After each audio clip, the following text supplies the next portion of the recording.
So this video is to accompany Aria the Pink-Headed Warbler. So the only technique that I really want to cover before I then do sewing up, so you can see that, is doing these long stitches. So I'm on the wing right here and I'm at the point where you're swapping to magenta. So what you've got to remember to do is in your last stitch is remember that you'll be swapping to your magenta.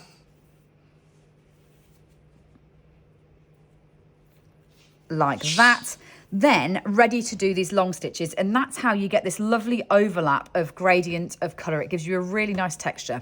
So the instruction will say to double crochet 1 long stitch. So what you do is you go in 2 rounds down from where you are. So do you see there, I've got 1 round, 2 rounds down like that, yarn over and bring that up to the top before you then double crochet through that stitch. So that is 1 long stitch, because rather than working into the stitch at the top, you're going down 2 rounds down from where you are.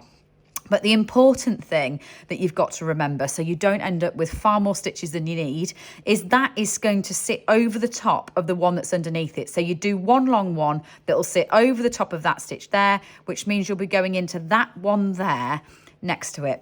So that is all there is technique wise to these long stitches. You go down 2 rounds, yarn over and up like that. But the important thing to remember is the fact that that stitch sits on top of that one beneath it. So then you'll work that one next to it.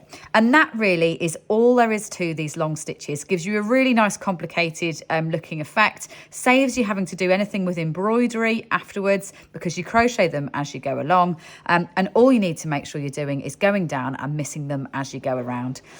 Right, so that's what you're doing for all of it. There is those long stitches on the wings, on the head and on the tail. So you'll really get used to that technique.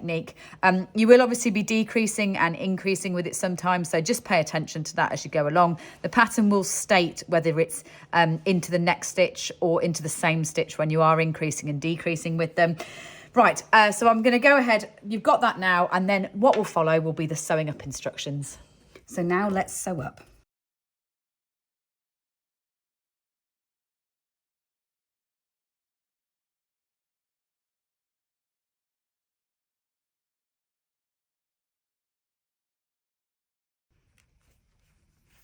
So I'm sewing up using a pink thread, and what I'm going to do is actually just stay within the pink section that we've worked. So I've gone all the way around the edge of that wing and then through into the section below in order to secure that wing at the back of the neck as well.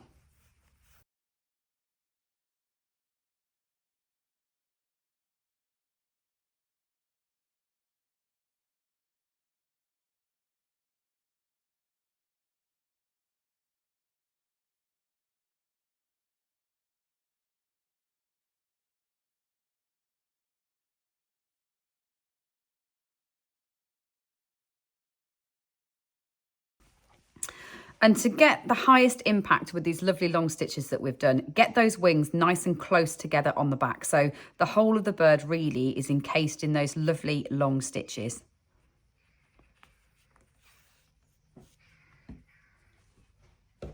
Now for the legs.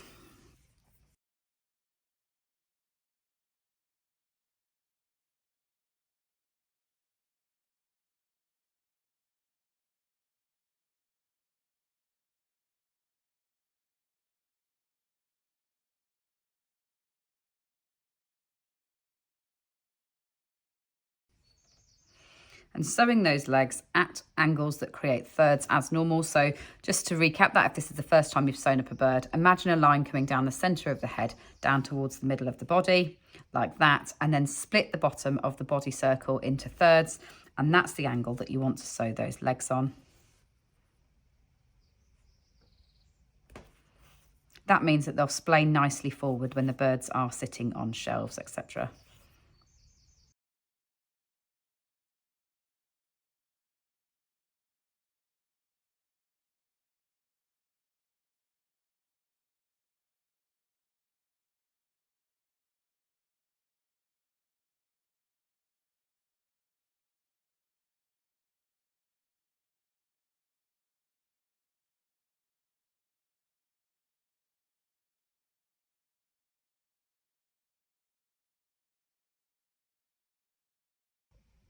Then snip the ends nice and short on the face piece on the back of that, because you don't want it to be too bulky. So just snip those off nice and short like that.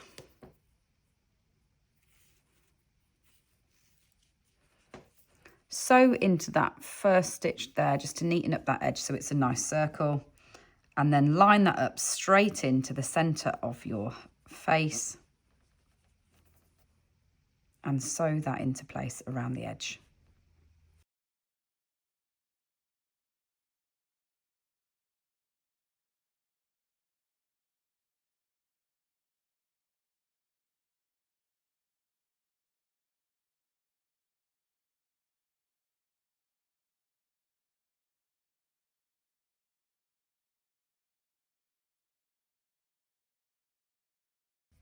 Then sew the beak on top. Central to the circle of colour changing like that.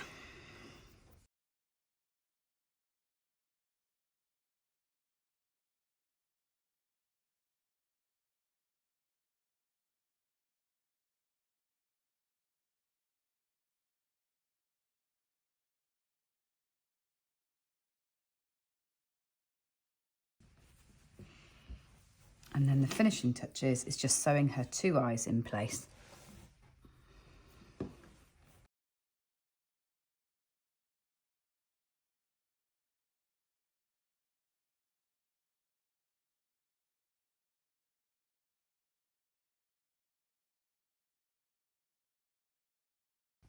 And that is Aria complete.